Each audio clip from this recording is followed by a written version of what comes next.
All right, let's jump right into this explainer of a seriously fascinating source text called The 99 Doors. What we're looking at here is a beautifully structured framework that neutrally maps out the worldview of 1.8 billion people. It's not trying to argue with you or debate you. Instead, it's just laying out the foundational concepts of Islam in a way that is super accessible, visually clean, and, just really deeply thought out. So why the number 99? Well, the source uses it as a really powerful guiding metaphor. It presents 99 distinct questions about the faith and treats every single one of those questions as a door, like an entryway to understanding. So rather than hitting you with a dense, overwhelming textbook, the information is broken down into these inviting, bite-sized thresholds. And the source explicitly caters to seekers with this incredibly welcoming opening premise. Every question has a door. Every door opens to truth. It's literally an open invitation. It's basically saying to anyone looking in from the outside, hey, you can step through without any defensiveness to start anywhere you like, with whatever question naturally sparks your curiosity.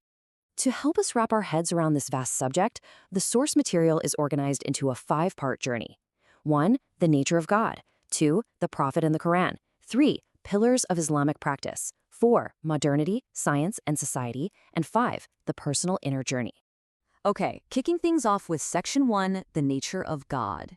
The absolute starting point here is Tawheed, which translates to the oneness of God. The text explains that understanding this concept is pretty much the single most important question a human can ask. And it frames God in this really fascinating paradox for the reader.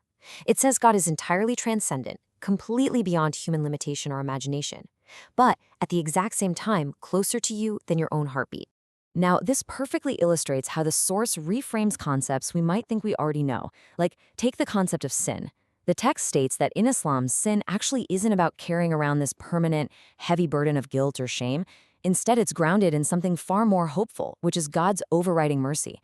It's just a completely different paradigm for looking at human mistakes. Moving right along to Section 2, the Prophet and the Quran. So now that the theological foundation is set, how was this divine connection actually communicated? Well, to demonstrate the global impact of the Prophet Muhammad, the text points out something pretty remarkable. Admiration for his character and leadership doesn't just come from the 1.8 billion Muslims alive today. It actually comes from secular historians and major world figures. We're talking people like Michael Hart, Napoleon, Mahatma Gandhi, and Karen Armstrong. The source really highlights that his life serves as a living historical example that quite literally shaped human civilization. That brings us to Section 3, Pillars of Islamic Practice. Here, the source explores how those grand beliefs translate into physical daily actions, and rather than just giving us a dry list of rituals, it explains the why.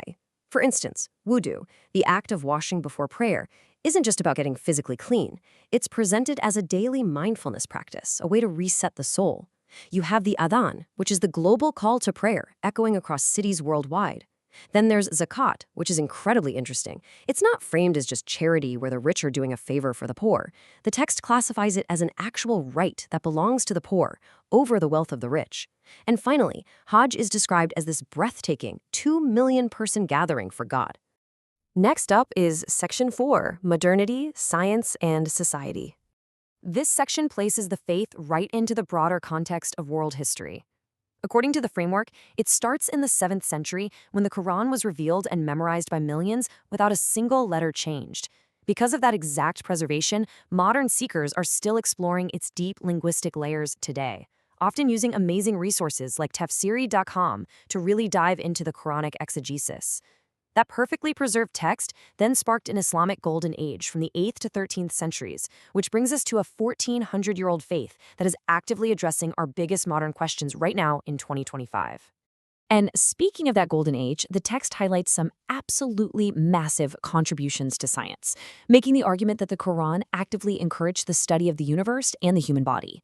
Islamic scholars laid the foundational groundwork for things like algebra and algorithms in math, optics and physics, and advanced surgery, along with the very concept of the modern hospital system. But the source doesn't shy away from the hard stuff either. It tackles major misconceptions head-on, opening the door to this huge, frequently asked historical question: did Islam really spread by the sword? It rapidly addresses demographic assumptions, too, asking straight up, is Islam only for Arabs? And, of course, it confronts those highly charged political buzzwords to clear up modern confusion, posing the question, What is Sharia, really? So what are the source's answers? Neutrally summarizing the text here, we get a very clear picture. The historical records actually defy the sword myth. The text argues it's spread by a powerful message.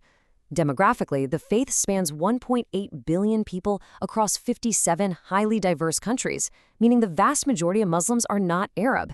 And as for Sharia, the source points out it's a broad ethical framework for living, and absolutely not the scary caricature that you see on cable news. Which leads us to the final stop on this framework, Section 5, the personal inner journey. After exploring all that massive history in global society, the explainer guides us to the most intimate part of the text. It directly addresses our universal modern epidemic of loneliness, anxiety, and just this general lack of inner peace, using this specific verse from the Quran. Verily, in the remembrance of God do hearts find rest. Building on that idea of inner peace, the source introduces the concept of tawbah. Essentially, this is the act of returning to God, but the framing here is crucial. It's about returning without despair, regardless of your past transgressions. It's a profound reminder that the door to forgiveness is literally always open to those who feel they've wronged themselves. The entire journey through this source material eventually culminates in this one highly personal question aimed directly at the reader. Will God accept me if I come to him now after everything? It strips away all the history, all the politics, all the debates, and gets right down to the human heart. And that beautifully summarizes the ultimate takeaway. Door 99 is La ilaha illallah. There's no God but God. The text leaves us with this powerful final thought. This 99th door isn't an ending at all. It's a permanently open invitation. It's the door that was always waiting for you. So the only question left is, which of the 99 doors are you going to choose to step through first?